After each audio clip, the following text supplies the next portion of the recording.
What if I told you that one woman's friendship with the Holy Spirit shook nations?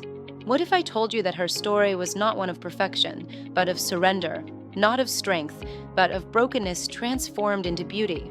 What if I told you that her frail hands carried a power that medical science could not explain, that her voice carried a presence that silenced critics, and that her life still whispers to us today?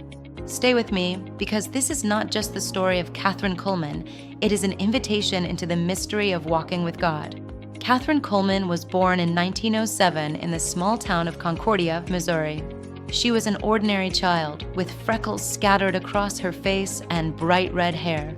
Nothing about her outward appearance suggested greatness.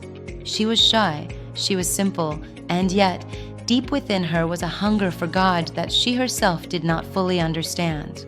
Her childhood was marked by simplicity, but God was quietly writing a script. Kathryn was curious, she asked questions, and she longed for something more than the routines of life. Have you ever felt that quiet pull inside, that whisper that your life was meant for something more? Kathryn felt it too, long before she knew what it meant. As she grew older, her sister Myrtle married an evangelist named Everett.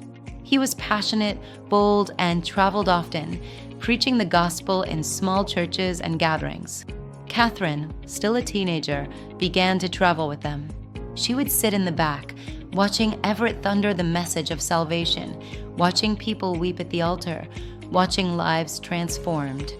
Night after night, meeting after meeting, Kathryn was absorbing the atmosphere of revival.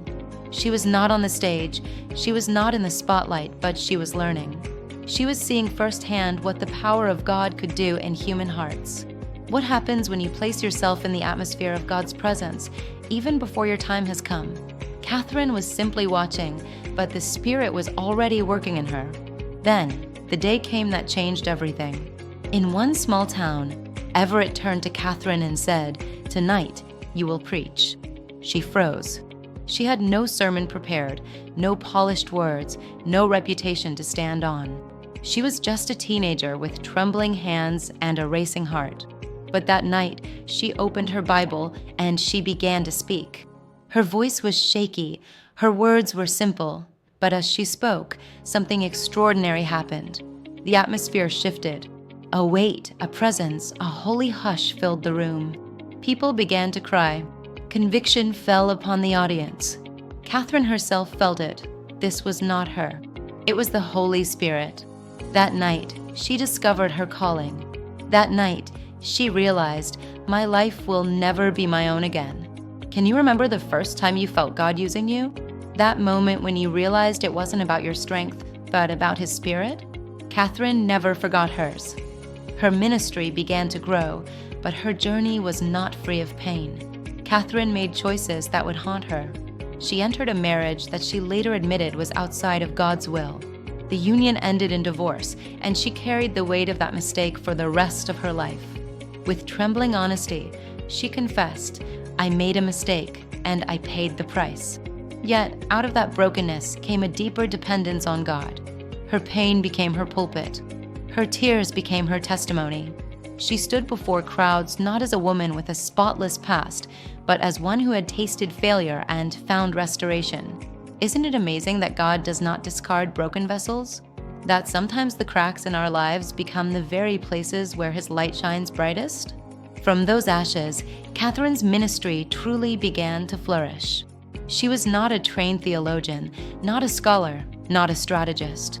Her sermons were simple, her words plain. And yet, thousands were drawn to her meetings. Why? Because the Holy Spirit was there. Kathryn never claimed power for herself. She would often say, "Don't look at me. I have nothing. He's all I've got." When she walked onto a platform in her flowing white gown, people could sense the atmosphere shift.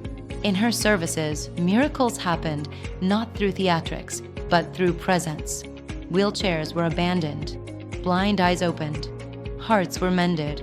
People testified of cancers disappearing, of lives forever changed.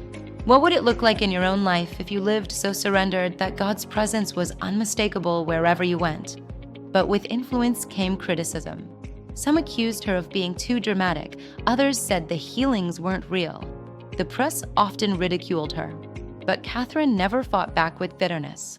Instead, she said, "I would rather die 1,000 deaths than to stand on that platform without the presence of the Holy Spirit." Her focus was not on defending her name, but on protecting her intimacy with Him. Her life was full of lessons for all who would listen. She taught that God does not choose the perfect, He chooses the yielded. That mistakes, when surrendered, can become stepping stones. That ministry is not about performance, but about presence. That the Holy Spirit is not an it, but a person, a friend, a comforter, a partner. Have you treated the Holy Spirit as a power to use or as a person to know? Kathryn reminds us He longs to be our closest friend. Her ministry expanded beyond live meetings. Through radio and television, Kathryn's voice carried across the world. People who never stepped into a healing service testified that they felt God's presence simply hearing her speak. She was one of the most recognized evangelists of her generation, yet she constantly deflected the glory. "It's not me," she would insist. "It's Him." In 1976, at 68 years old, Kathryn Kuhlman passed away. Thousands mourned her, but even in her final days, her words remained unchanged. "Everything you see in me is the Holy Spirit."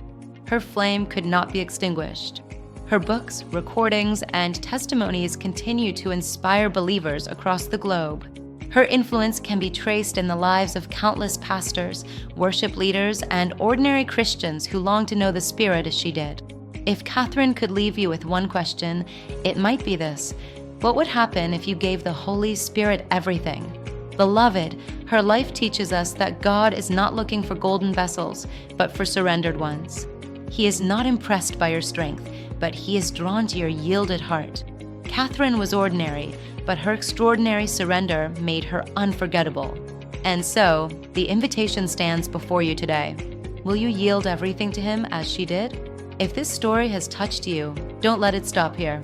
Like this video, share it with someone who needs hope, comment your thoughts below, and subscribe for more life-changing stories of faith. Together, let us keep the flame alive. Disclaimer: this video is created for educational and inspirational purposes only. It is not an official biography, but a motivational retelling of the life and legacy of Kathryn.